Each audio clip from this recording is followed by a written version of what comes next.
இந்த போறப்பு தான் நல்லா ருசிச்சு சாப்பிட கிடைச்சது.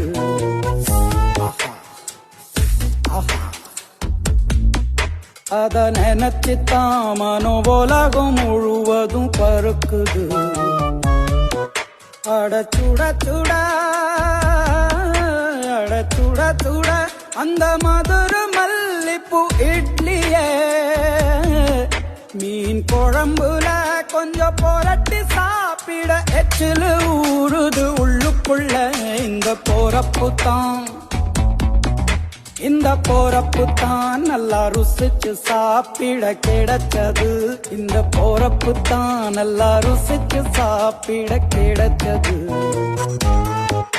அத நினைச்சுத்தான் மனோ உலகம் முழுவதும் பருக்குது.